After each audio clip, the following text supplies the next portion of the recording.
Okay, so a big stumbling block for me with Korean and languages in general is grammar and learning new vocabulary. So one thing I did when I was in Japan, not necessarily with the grammar so much, although sometimes, but with vocabulary, I guess with both, but more with vocabulary.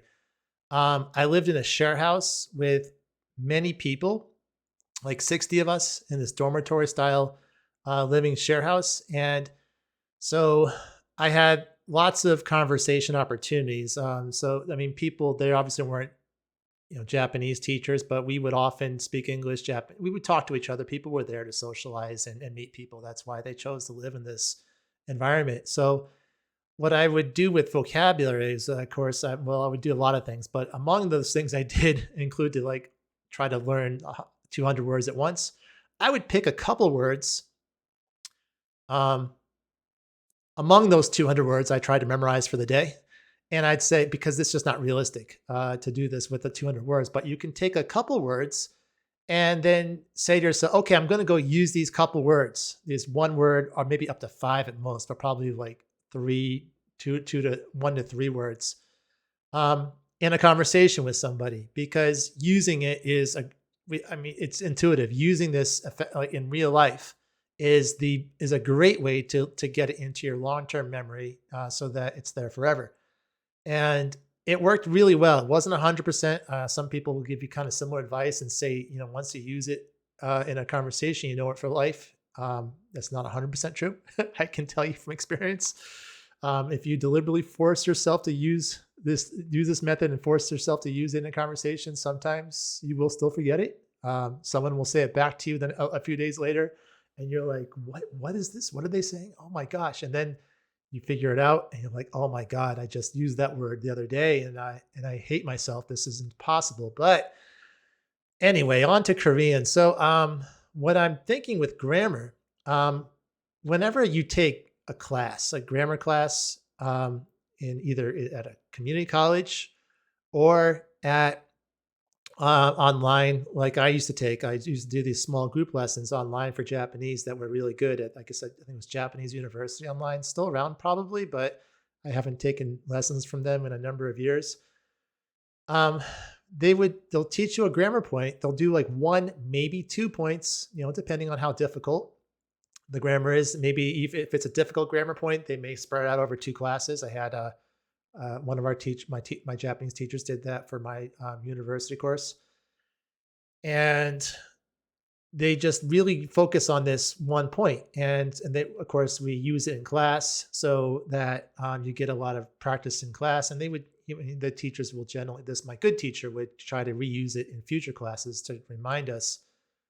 He was just, I don't think he ever was aware of Anki or spaced repetition per se, but he just kind of intuitively knew that he needed to remind us um, of vocabulary and kanji and grammar, particularly. There was a grammar course and he wanted to make sure we knew the grammar. So he reminded us. So anyway, I digress. So basically, my looking at that, keeping that in mind, I've been going nuts with this, with trying to improve my grammar. But I just sit down and study it. What I'm going to do now is I am going to just sit down, pick one, two. I'm going to pick two. I was going to say one or two, maybe I guess one or two, but maybe two, not more than two grammar points.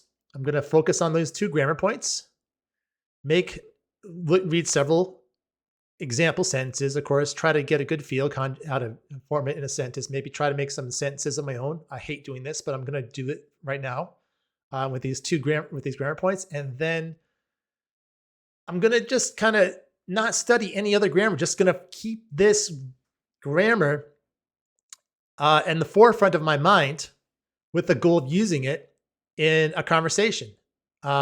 On italki or maybe in a language exchange. I don't do language exchanges so much for Korean. I would love to do them. I basically do them happily in Japanese because it's always a good experience in Japanese. And in Korean, it's always a bad experience. Just I blame my Korean level and my ignorance of their culture. I mean, I'm not like I'm not totally ignorant compared to other foreigners. I'm just normal, but I'm not I just somehow, having lived in Japan and being watching anime every day for a number of years, I'm just somehow it seems like when I have a language exchange in Japanese, it just works out, and Korean doesn't. So, but an italki, I can pay someone. I can make this happen. I have my. I haven't given you an example, but I have my AI chat partner. I can also do this with that, but I really want to do this with a person. So I'm not sure if I'll count it if I use it with the AI person. I think I will not count it. So this is going to force me to spend more money on italki. But that's the thing. So I want to use this one. I'm going to keep it just the one or two, no, two grammar points. And I guess I could expand it slightly, probably up to 5, but I'm going to have a very small list of grammar points.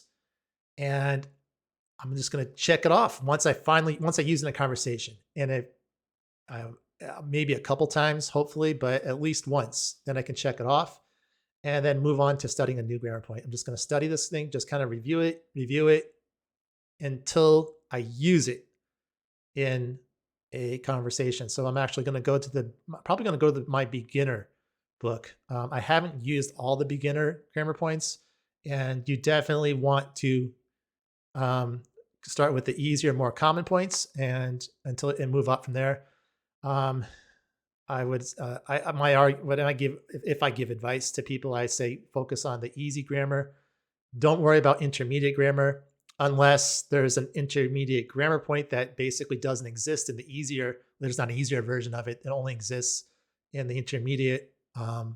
Basically, you don't need to until you're really moving up to like a good speaking level. You don't need to know how to say to express things in a variety of ways. You need if you're struggling with speaking, like I more or less still am with Korean.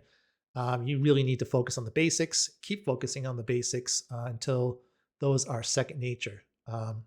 Yeah, don't overwhelm yourself. Basically, just take it one step at a time. So that's what I'm going to do. Learn one grammar point. Go have a conversation. Use it.